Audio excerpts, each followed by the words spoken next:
Thinking in English now has a Patreon. If you love listening to my podcast and you want to help and support my efforts, please consider subscribing. But why should you join? Well, conversation clubs twice a week where you can practice talking with other learners and native ESL tutors. Bonus episodes, one-on-one classes with myself, and much more. Click the link in the description or head over to patreon.com/thinking in English to subscribe today. Hello, I'm Tom Wilkinson and welcome to the Thinking in English podcast, a podcast for intermediate to advanced level English learners. Is homework beneficial? Should kids have homework? Or is homework a waste of time? Today, we are going to look at this debate, practice thinking in English, and learn some useful vocabulary at the same time. Head over to the Thinking in English blog for a full transcript of today's episode. Check out my Instagram page, Thinking in English Podcast, for more great content. And leave a like, review, or rating wherever you are listening right now. Here is today's vocabulary list. As always, the written list is available in the description of the podcast or over on my blog, thinkinginenglish.blog. Assignment. Assignment. A piece of work given to someone, typically as part of their studies or job. For example, I have a lot of assignments to complete this week. To cater. To cater. To provide what is wanted or needed by someone or something. As in, the club caters for children below the age of 10. To memorize. To memorize. To learn something so that you will remember it exactly. As in, when I was at school, we were required to memorize vocabulary every week. Perspective. Perspective. A particular way of considering something. For example, he writes from a Marxist perspective. Achievement. Achievement. The act of achieving something, or finishing something successfully, or of achieving things in generally. For example, this school has a history of outstanding achievement. Detrimental. Detrimental. Causing harm or damage. For example, these chemicals have a detrimental impact on the environment. Prevalent. Prevalent. Existing very commonly or happening often. For instance, that disease is more prevalent among children. Social inequality. Social inequality. The condition of unequal access to the benefits of society. As in, universities have been accused of increasing social inequality.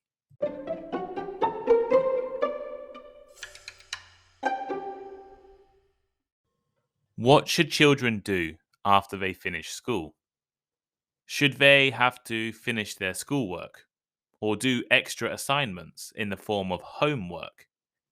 Should they join clubs, play sports, learn the piano, or take swimming lessons?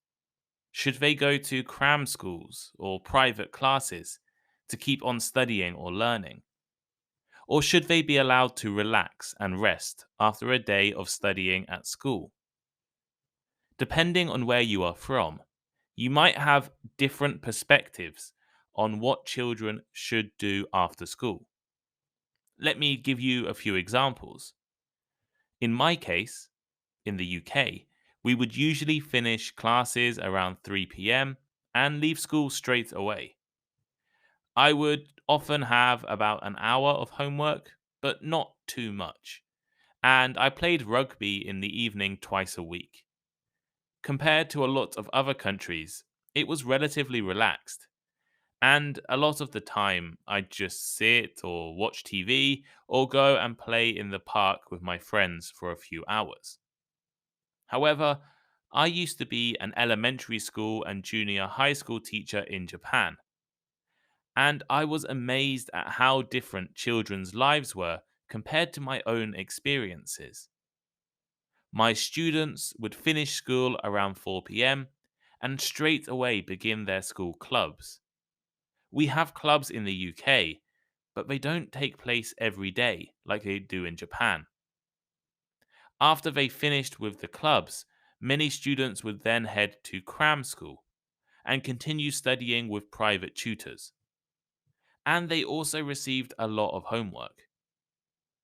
I'm sure your own country, culture, and experiences might be different to the UK and Japanese situations I've just described. But what students should do after school can be a controversial issue.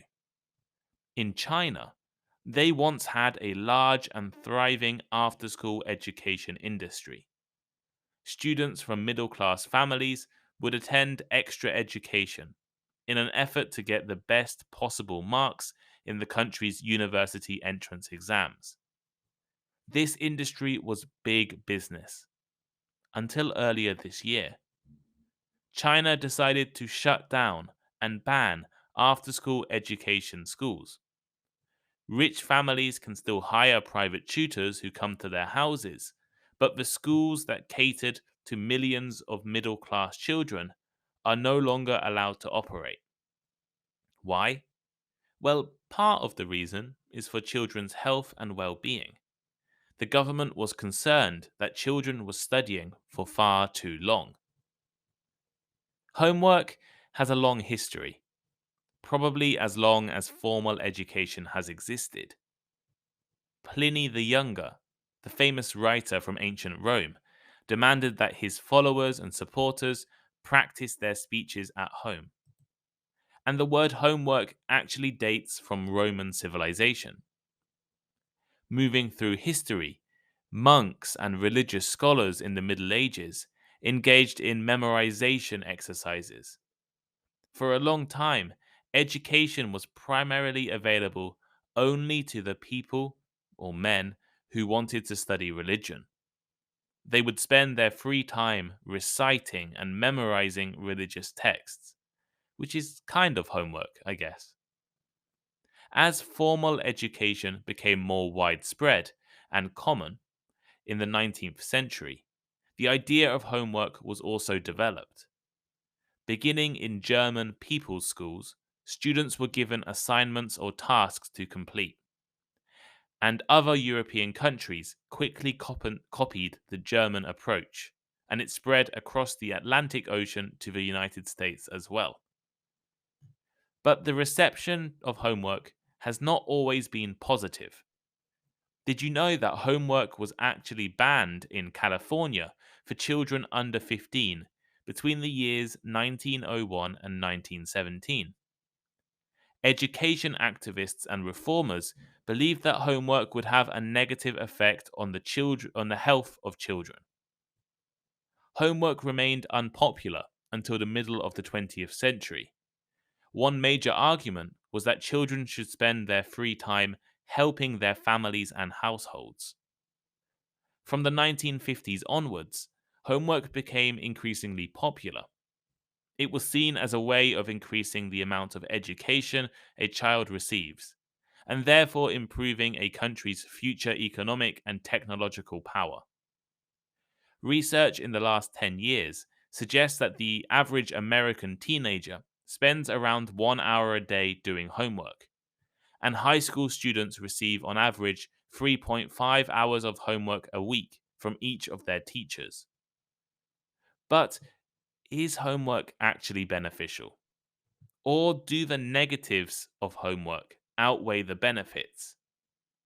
During the pandemic, when students spent their whole day studying at home, the concept of homework began to be questioned once again. I thought I'd present two different perspectives on homework, just like in my previous debate episodes.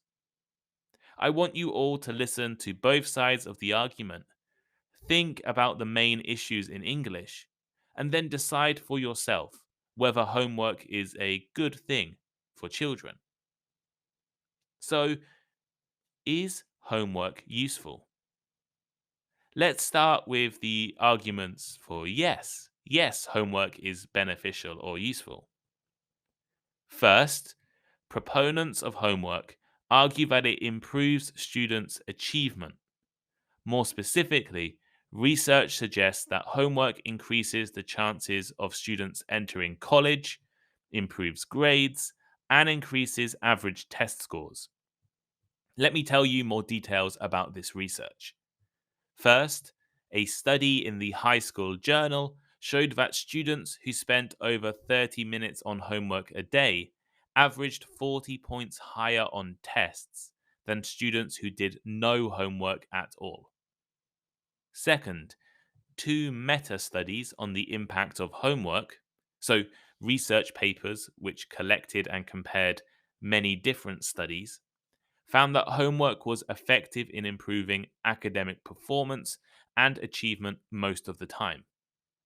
And third, the Institute for the Study of Labor has demonstrated that homework leads to better grades and a higher likelihood to attend college. On average, boys who enter college in the US did over 3 hours extra homework at school every week. To really understand something, students need to apply what they learn by themselves. As children usually only remember about 50% of information in a class, homework is often essential to make sure students receive a full education. It allows them to practice and retain more information. Moreover, homework can teach useful life skills. Homework helps children and students to develop time management, self reliance, critical thinking, and discipline. All useful things for children to learn. Homework also allows parents and families to be involved with and keep track of children's education. Parents can understand the school curriculum, as well as their children's weaknesses and strengths. Evidence suggests that if parents are involved in a child's education, the child's grades are likely to increase. Now let's have a look at some arguments on the other side. For no, homework is not beneficial or useful. On the other hand, there are people who believe that homework is not beneficial or is even problematic. Some argue that too much homework can actually be detrimental. Homework, especially when given in large quantities, can lead to stress, sleep deprivation, exhaustion, weight loss, and other health problems. 82% of high school students in California reported that they were often or always stressed by schoolwork. Interestingly, high levels of homework are also connected to increased levels of cheating. 90% of middle school students in the US report that they have copied someone else's homework. In fact, I'm sure many of you listening today copied homework when you were young as well. High levels of high school and college students also report cheating on homework at least once. And in one study, 43% of parents admitted to finishing a child's homework. So, what is the point in homework if cheating is so prevalent? There is also an issue called the homework gap. Not all students are able to complete homework to the same level, and this was highlighted during the pandemic. Millions of children in countries like the UK and USA do not have access to strong internet connections, computers, or other devices to help them complete homework. Some children do not have the right materials at home, an adequate space to complete their homework, or a supportive family. Some studies have suggested that up to 95% of students need internet to complete all of their homework. But studies also reveal that up to 30% of American students do not have adequate internet connections. Homework often serves as a way to increase social inequality. The students who struggle to complete homework are often those without the resources to afford the internet, computers, or even desks in their houses. Instead, opponents of homework argue that education should take place predominantly in school, where all resources are shared equally. And finally, there is evidence that homework is not always helpful. In fact, there are a lot of studies that show homework is pretty pointless for young children. According to one study on elementary school students, homework had no association with achievement gains. Education researchers actually suggest that young children learn a lot more from not doing homework. Going outside, playing, and doing other activities are far more beneficial.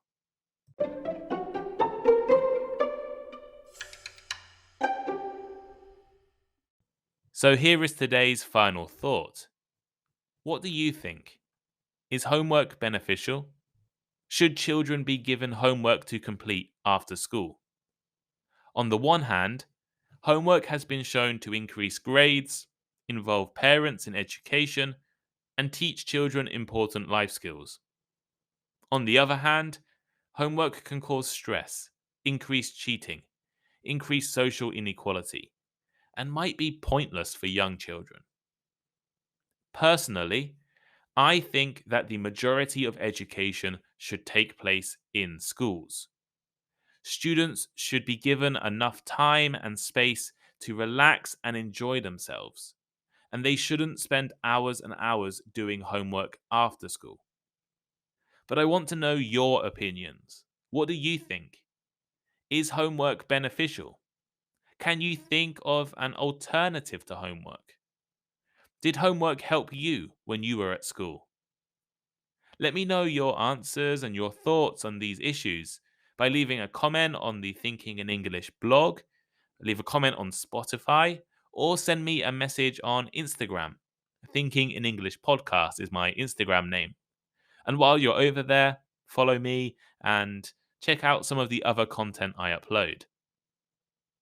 If you really enjoy listening to Thinking in English, please consider giving us a rating or giving me a rating on Spotify or writing a review on Apple. My ambition is to become the #1 Spotify podcast for English learners. So we're very close to 2,000 ratings. So please leave me a 5-star rating if you can. And if you really, really, really enjoy listening to Thinking in English, why not support me over on Patreon? Patreon is a platform allowing fans of podcasts to support their favorite creators. Most people don't know, but I don't make any money from doing my podcast twice a week. So, yeah, I don't make any money. So I started a Patreon so that hopefully I can continue doing this over the next months, and maybe even years. So if you want to help me continue making the podcast, please go over to patreon.com/thinking in English. And if you sign up, you get some great rewards as well, like conversation clubs and bonus episodes. But thank you all so much for listening, and I'll speak to you next time.